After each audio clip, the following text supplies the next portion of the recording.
Savitri, page 292.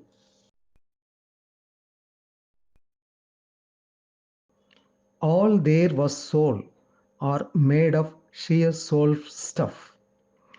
A sky of soul covered a deep soul ground.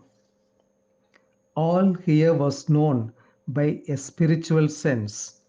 Thought was not there, but a knowledge near and one, seized on all things by a moved identity, a sympathy of self with other selves, the touch of consciousness on consciousness, and beings look on being with inmost gaze, and heart laid bare to heart without walls of speech, and the unanimity of seeing minds in myriad forms luminous with the one God.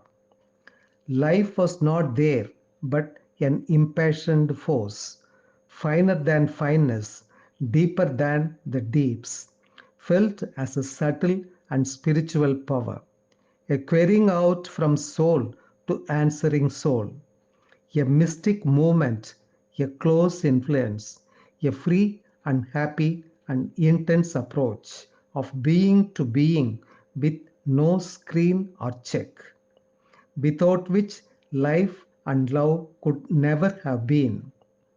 Body was not there, for bodies were needed not.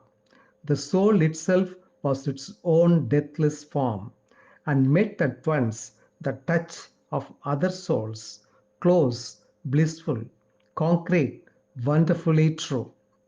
Yes, when one walks in sleep through luminous dreams and, conscious, knows the truth their figures mean. Here where reality was its own dream. He knew things by their soul and not their shape, as those who have lived long, made one in love, need word nor sign for heart's reply to heart. He met and communed without bar of speech with beings unveiled by a material frame. There was a strange spiritual scenery, a loveliness of lakes and streams and hills, a flow, a fixity in a soul space, and plains and valleys, stretches of soul joy, and gardens that were flower tracts of the spirit.